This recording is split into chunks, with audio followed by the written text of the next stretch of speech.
কিছুদিন আগে আমার স্বামী ব্যবসার কাজে শহরের বাইরে গিয়েছিলেন। তিনি না থাকায় আমি বাড়িতে একা অনুভব করছিলাম। হঠাৎ করে দরজা টোকা পড়ল। কৌতূহলে দরজা খুলতে গিয়ে দেখি আমার ভাগ্নে কুণাল দরজার সামনে দাঁড়িয়ে আছে। তার মুখে মৃদু হাসি দেখে আমি আনন্দের বন্যা বললাম, এসো এসো, ভিতরে এসো। আমি তাকে ভিতরে নিয়ে এলাম। আমার স্বামী যখন বাড়িতে থাকেন না, মাঝে মাঝে কুণাল এসে আমার সাথে সময় কাটায় আর আমরা অনেক গল্প করি। একদিন বিকেলে আমরা দুজনে ঘরের এক কোণে বসেছিলাম। কুণাল কিছুটা চিন্তিত মুখে আমার দিকে তাকালো, যেন তার মনে কিছু বলতে চাইছিল। হঠাৎ সে বলল, মামি, আমার একটা কথা বলার আছে যা অনেকদিন ধরে বলতে চাচ্ছিলাম। আমি অবাক হয়ে তার দিকে তাকালাম, ভাবছিলাম কি এমন গুরুতর বিষয় হতে পারে। কুণাল ধীরে ধীরে বলল, মামি, আমি আপনাকে শ্রদ্ধা করি এবং অনেক পছন্দ করি। তার কথা শুনে আমি হতবাক হয়ে গেলাম। কখনো ভাবিনি সে এমন কিছু অনুভব করতে পারে। কিছু বলার আগে সে আমার হাত ধরে আলতো করে ধরে বলল, আমি জানি আপনি মাঝে মাঝে একা অনুভব করেন, কিন্তু আমি চাই সবসময় আপনাকে খুশি দেখতে। আপনি চাইলে আমি সবসময় আপনার পাশে থাকব। তার উপস্থিতিতে এক অজানা অনুভূতি জেগে উঠল। কুণাল আমাকে খুব সম্মান করে, তাই তার কথা শুনে কিছুটা অবাক হলাম। এরপর সে ধীরে ধীরে আমাকে আলিঙ্গন করলো, যেন একে অপরের সান্নিধ্যে থাকতে চাইছিলাম। তার উপস্থিতিতে আমার মনে সব শূন্যতা ভরিয়ে দিল। তার স্পর্শে হারিয়ে যাওয়ার অনুভূতি এক ঝলকে উঠল, যা বহুদিন শেষ হয়ে গিয়েছিল। বন্ধুরা, আজকের গল্পটি বিশেষ। দয়া করে গল্পটি পছন্দ হলে ভিডিওটি লাইক, শেয়ার এবং আমার এই চ্যানেলটি সাবস্ক্রাইব করো। আমার নাম প্রিয়া, আমার বয়স 30 বছর। সবাই বলে আমার চেহারা 18 বছরের মতো। যদিও বয়স 30, আমি সবসময় আমার নিজের যত্ন নেই। আমার স্বামী রমেশ শহরে চাকরি করেন। তিনি প্রায় কাজের জন্য বাইরে থাকেন। তার অনুপস্থিতিতেও ঘরের সমস্ত দায়িত্ব আমি সুন্দর করে সামলাই। আমাদের একটি ছেলে এবং একটি মেয়ে আছে। ছেলের বয়স 10 বছর এবং মেয়ের বয়স 8। আমাদের জীবন খুবই শান্তিপূর্ণভাবে চলছিল, কিন্তু হঠাৎ সব কিছু বদলে গেল। আমি কিছু বুঝতে পারিনি কখন বা কিভাবে। আমি আমার স্বামীকে অনেক ভালোবাসি। ভাগ্নে কুণাল প্রায় আমাদের বাড়িতে আসতো। কয়েকবার আমি কুণালকে বলেছিলাম, প্রতিদিন এখানে চলে আসো কেন? তোমার কি অন্য কোনো কাজ নেই? প্রথমে তার কথা আমি তেমনটা মন দিতাম না, কিন্তু যখনই সে আসতো আন্তরিকভাবে আপ্যায়ন করতাম। আমরা বসে গল্প করতাম আর বাড়ির কাজে সাহায্য করতো। একদিন দুপুরে সূর্যের আলোর জানাল ফাঁক দিয়ে ঘরে পড়ছিল। কুণাল বাইরে ছিল। বারান্দার পাশে রাখা চেয়ারে বসে পড়ল। তার চোখে অদ্ভুত আলো। সাধারণ বিষয় নিয়ে কথা বললেও তার কথায় যেন একটা রহস্য লুকিয়েছিল, যা তখনও বুঝিনি। একদিন বিকেলে আমরা বসে কথা বলছিলাম। হঠাৎ সে আমার দিকে এগিয়ে এসে বলল, মামি, আপনি জানেন আপনি কতটা মুগ্ধকর? প্রথমে আমি অবাক হয়ে গেলাম, পরে হাসি দিয়ে বললাম, তোমার কথা বেশ মজার কুণাল। কিন্তু কুণাল তখনও গম্ভীর ছিল। সে মাথা নেড়ে বলল, মামি, আমি মজা করছিলাম। সত্যি বলতে আপনার সৌন্দর্যে আমি মুগ্ধ। আপনার একটা ঝলক দেখার জন্যই বারবার আসি। আমি আপনাকে অনেক সম্মান করি। তার কথায় এক মুহূর্তের জন্য স্তব্ধ হয়ে গেলাম। একটু দ্বিধায় বললাম, তোমার কথার মানে কি কুণাল? তুমি কি আসলে কি বলতে চাইছো? সে হালকা হাসি দিয়ে উত্তর দিল, কিছু না, কি শুধু আপনার সাথে কিছুটা সময় কাটাতে চেয়েছিলাম। তার এই কথায় আমার মনে প্রশ্ন উঠল। আমার মনের দ্বিধা বুঝে কুণাল আস্তে করে বলল, মামি, আপনাকে দেখে খারাপ লাগছে। মামা সত্যি সত্যি আপনাকে গুরুত্ব দিতেন তাহলে এতদিন ধরে একা রেখে শহরে যেতেন না। তার কথায় আমার মনে একটা ব্যথা অনুভূতি জন্মালো। আমি দীর্ঘশ্বাস ফেলে বললাম, কুণাল, তুমি এমন কথা বলতে পারো কিভাবে? তোমার মামার কিছু দায়িত্ব আছে। সংসার চালানোর জন্য তাকে বাইরে থাকতে হয়। কুণাল শান্তভাবে বলেন, মামা যখন বাড়িতে দূরে থাকেন তখন কি আপনাকে নিয়ে তার কোনো চিন্তা থাকে না? যদি সত্যি আপনার প্রতি তার যত্ন থাকতো তবে আপনাকে একা রেখে যেতেন না। কুণালের এই কথা যেন আমার মনের গভীরে লুকে থাকা কথাগুলি বলে দিল। তার কথাগুলো কিছুক্ষণ চুপচাপ করে ভাবতে লাগলাম। আমি তো এখনও তরুণী। আমার স্বামীর ভালোবাসা ছাড়াও কতদিন এভাবে একা থাকতে পারবো? এটাই তো সেই বয়স যখন একে অপরকে সবচেয়ে বেশি থাকা দরকার। বয়স বাড়ার সাথে সাথে তো উচ্ছ্বাস আর থাকবেও না। এসব ভাবতে ভাবতে হঠাৎ কুণাল আমার কাছে এসে আমার হাতটা ধরে বলল, মামি, চিন্তা করবেন না, সব ঠিক হয়ে যাবে। এই বলে কুণাল চলে গেল, কিন্তু তার কথা আমাকে অনেক প্রশ্নের মুখে দাঁড় করিয়ে দিল। ভাবতে লাগলাম, কুণাল কি আসলে আমার কাছে কোনো নির্দিষ্ট উদ্দেশ্য নিয়ে আসে? কুণাল বয়সে 22 বছরের তরুণ যুবক, দেখতে সুন্দর এবং শক্তপোক্ত গঠনের। তার এখনও বিয়ে হয়নি। সে আমাদের গ্রামে এক চালের মিলে কাজ করে, যদিও তারা খুবই বেশি না, তবে গ্রামের তুলনায় মোটামুটি ভালোই। কুণালের কথাবার্তা শুনে মনে হতে লাগলো যেন তার মন আমার প্রতি আকৃষ্ট হয়ে পড়েছে। আমিও নিজে আমার স্বামীর থেকে দূরত্ব খুবই একা অনুভব করছিলাম। সেই মুহূর্তগুলো কুণালের উপস্থিতি আমার জীবনে এক অন্যরকম পরিবর্তন নিয়ে আসছিল। কুণাল ধীরে ধীরে আমার জীবনে তার জন্য একটা জায়গা তৈরি করার চেষ্টা করছিল, কিন্তু আমাদের সম্পর্ককে সীমারেখা তাকে সবসময় ভাবিয়ে রাখতো। সে চিন্তিত ছিল যে তার এই ধরনের অনুমতি যদি আমার কাছে অপ্রীতিকর মনে হয় তবে বাড়ির শান্ত পরিবেশ নষ্ট হয়ে যেতে পারে এবং আমাদের সম্পর্কের মধ্যে ফাটল ধরতে পারে। সেদিনের পর থেকে কুণাল আমাদের বাড়িতে বেশি আসতে লাগলো। আমরা বিভিন্ন বিষয়ে গল্প করতাম আর সে আমার জন্য বাজার করত, বাড়ির কাজে আমাকে অনেক সাহায্য করত। এতে আমার বেশ উপকার হতো। একদিন আমি বারান্দায় বসে নিজের ভাবনায় ডুবে দিয়েছিলাম। কুণাল সেদিন আগেই চলে এসেছিল। কিছুক্ষণ পর চলে যাওয়ার পর থেকে তার চিন্তায় ভরে গিয়েছিল। ভাবছিলাম সে আসলে আমার কাছে কি চাইছিল। তার কথা সারাদিন আমার মনে ঘুরপাক খাচ্ছিল। সেই রাতে ভালোভাবে ঘুমাতে পারলাম না। কুণাল সবসময় আমার কাছে এক রহস্যময় ব্যক্তিত্ব ছিল। সে আকর্ষণীয় এবং দয়ালু, আর তার চোখে এক অজানা গভীরতা ছিল যা বুঝতে পারতাম না। কেবল তার রহস্যমতাই আমাকে আকর্ষণ করেনি, বরং যেভাবে সে আমার চারপাশে থাকতো তাতে এক অন্যরকম অনুভূতি জাগিয়ে তুলতো। এই অনুভূতির নির্দিষ্ট কোনো নাম আমি দিতে পারতাম না। তার ব্যবহারও আমার কাছে অনেক ভালো লাগতো। কয়েকদিন পর আমার স্বামী রমেশ ছুটিতে বাড়ি ফিরে এলেন। আমি দরজায় দাঁড়িয়ে তার জন্য অপেক্ষা করছিলাম। আমাকে দেখে চার চোখে আনন্দ ঝিলিক ফুটে উঠল। সে আমাকে জড়িয়ে দিল। তার উষ্ণ আলিঙ্গন আমার সমস্ত দুশ্চিন্তা দূর হয়ে গেল। সেই রাতে ডিনারের টেবিলে বসে আমি রমেশের কাছে নিজের অনুভূতির কথা আর চেপে রাখতে পারলাম না। বললাম, তুমি যখন বাড়িতে থাকো না তখন মন একদম ভালো থাকে না। তুমি যদি বাড়িতে থেকেই কোনো কাজ করো তবে আমাদের জন্য ভালো হবে। একা একা দুই ছেলে মেয়েকে নিয়ে সামলানো খুবই কষ্টকর। যদিও সেটা সম্ভব না হয় তাহলে আমি আর বাচ্চারা তোমার সঙ্গে শহরে চলে আসব। আমার মন আর এখানে থাকতে মন চায় না। আমার কথা শুনে রমেশ একটু হেসে বলল, তুমি কি পাগল হয়ে গিয়েছো নাকি? আমাদের বয়স তো আর কম নেই, আর বাচ্চারাও বড় হয়ে যাচ্ছে। আমি হেসে উত্তর দিলাম, আমাদের বয়স নিয়ে এত চিন্তা করছে কেন? এই বয়সেরও তো অনেকে নতুন করে জীবন শুরু করে, নতুন সংসার গড়ে তোলে। আমাদের বয়সই বা কত হয়েছে? আমার কথা শুনে রমেশ কিছু আর বলল না।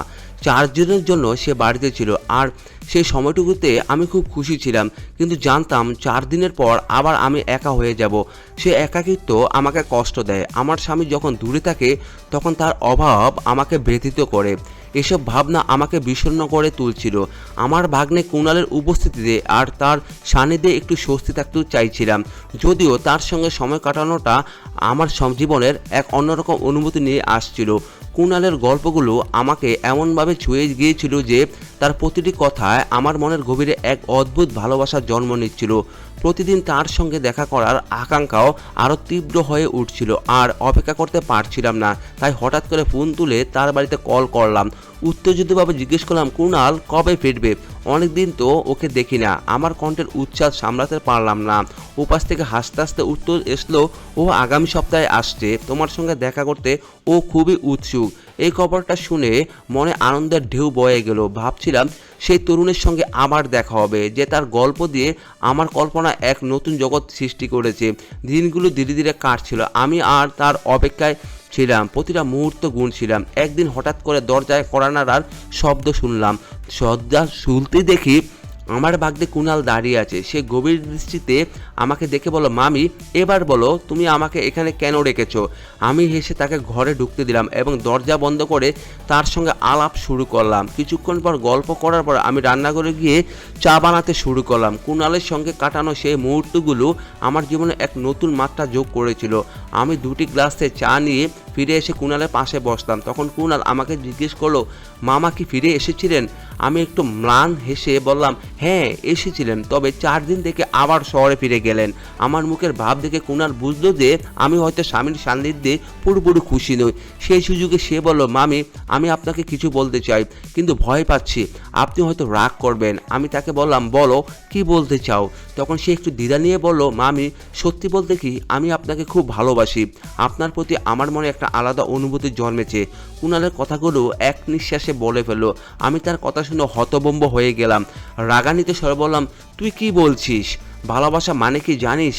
আমার বয়সের ফারাকটা দেখেছিস? আর মনে রাখ, আমি তোর মামি, তোর আত্মীয়। তখন কুণাল শান্তভাবে বলল, আমি কি করব মামি? আমার হৃদয়টা যেন আপনার জন্য থেমে গেছে।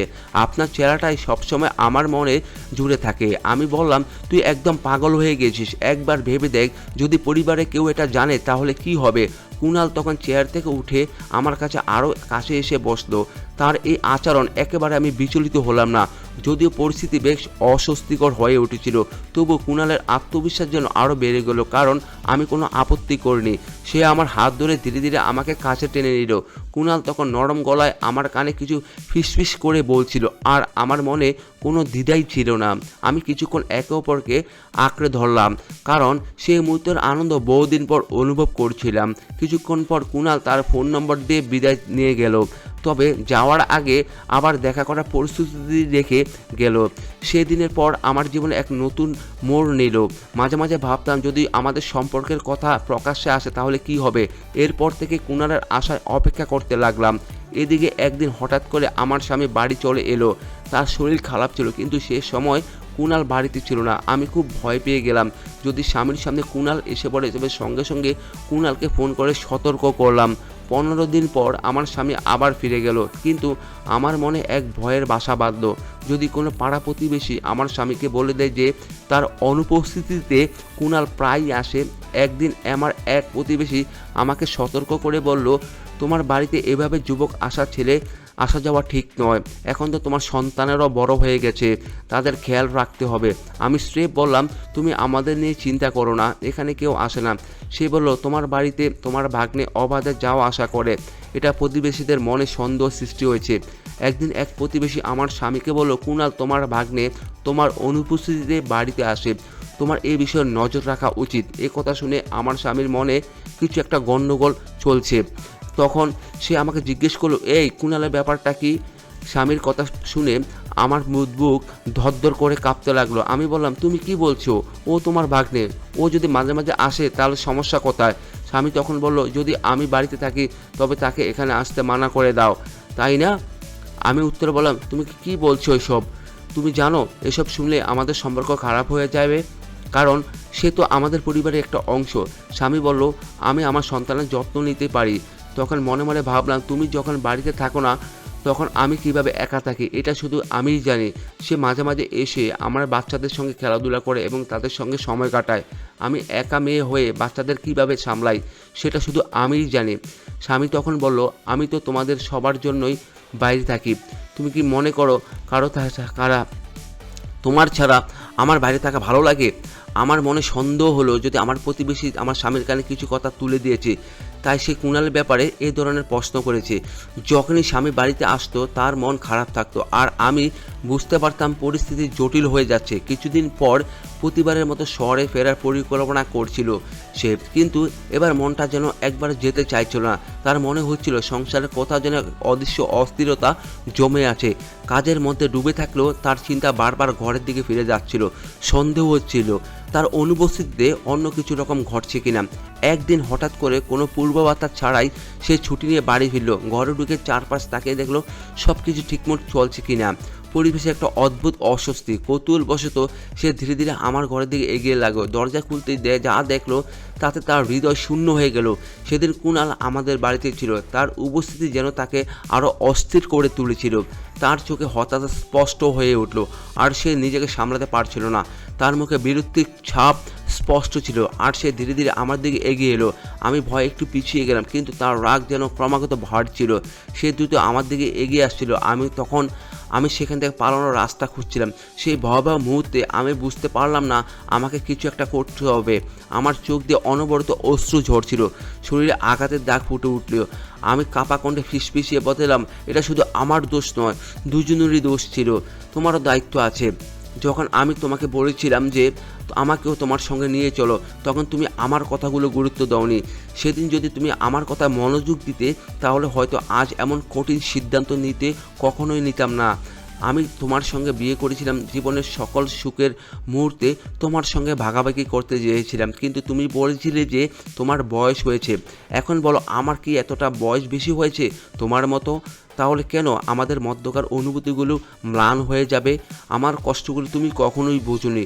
এটা সেই সময় যখন একজন নারীর সবচেয়ে বেশি প্রয়োজন তার স্বামীর সঙ্গ, তার ভালোবাসা, আর যদি সেই সময় স্বামীর কাছ থেকে দূরে থাকে তাহলে তার ভুল পথে পা বাড়ানোটাই অস্বাভাবিক কিছু নয়। আমি এসব কথা আমার স্বামীকে বলতে বলতে কেঁদে যাচ্ছিলাম, আর তখন সে এক অদ্ভুত দৃষ্টিতে আমাকে দিকে তাকিয়ে দেখছিল। হয়তো তার ভুলের উপলব্ধি তখন তার মনে স্পষ্ট হচ্ছিল। সে মৃদু স্বরে বলল, হ্যাঁ, কোথাও না কোথাও আমার ভুল হয়েছে। যদি আমি আমার পরিবারকে আরও বেশি সময় দিতাম তাহলে হয়তো এই দিনটি আর আসতো না, তোমাকে এত কষ্ট করতে হতো না। সে নিজেই ফিসফিস করে বলছিল আর দুঃখ বরাবান্ত নিয়ে একাকী হয়ে যাচ্ছিল। তার হৃদয় ভেঙে গিয়েছিল, কারণ আমি তার কাছ থেকে একটি বড় সত্য লুকিয়ে রেখেছিলাম, একটি গোপন কথা যা আমাদের বিয়ের ভিত্তি নাড়িয়ে দিয়েছিল। সে বলল, আমি তোমার উপর অন্ধবিশ্বাস করতাম আর তুমি আমার মন ভেঙে দিয়েছো। আমি ভেবেছিলাম আমার স্ত্রী মন থেকে খুবই সৎ এবং সে কখনো আমার সাথে প্রতারণা করবে না, কিন্তু জানতাম না যে তুমি এমনভাবে বদলে যাবে। লজ্জার অনুশোচনার ভারে আমার মাথা নিচু হয়ে গেল। সে বলতে লাগলো, যাদের উপর সবচেয়ে বেশি বিশ্বাস করি তারাও আমার সাথে বিশ্বাসঘাতকতা করতে পারে। আমি তো তার উপর অন্ধবিশ্বাস করতে চেয়েছিলাম, ভেবেছিলাম আমার স্ত্রী খুব ভালো, সে আমাকে কখনো ঠকাবে না, কিন্তু আমি কি জানতাম তুমি আমাকে আমার বিশ্বাস ভেঙে দেবে, আমাকে ছাড়া অন্য কাউকে ভালোবাসবে। আমি তখন লজ্জায় পড়ে যাচ্ছিলাম, কারণ আমি একজন পুরুষ, আর তখন তার স্ত্রীকে বিশ্বাস করে দূরে দেখা যায় তখন সে বিশ্বাসই তাকে জীবনের পথে এগিয়ে নিতে সাহায্য করে। কিন্তু যখন স্ত্রীর এই বিশ্বাস ভেঙে দেয় তখন তার সব কিছু হারিয়ে যাওয়া অস্বাভাবিক কিছু নয়। আমি আমার অনুতাপের আগুনে পুড়ে যাচ্ছিলাম আর কাঁদতে কাঁদতে আমার স্বামীর কাছে ক্ষমা চাচ্ছিলাম, আমাকে ক্ষমা করে দাও, আমি আর কখনো এমন ধরনের ভুল কাজ করব না, এখন থেকে আমাকে সবসময় তোমার সঙ্গে রাখো। আমার স্বামী আমার কথা বুঝতে পেরেছিল এবং সিদ্ধান্ত নিয়েছিল যে সে আমাকে শহরে আর যাবে না, সে ঘরেই কাজ করবে এবং সবসময় আমার পাশে থাকবে। সে আমাকে ক্ষমা করে দিল, কিন্তু তার মনে চিরকাল এই আক্ষেপ থেকে যাবে যে আমি তার সঙ্গে অন্যায় করেছিলাম। সম্পর্কে একবার যখন ফাটল ধরে তা চিরকাল থেকে যায়।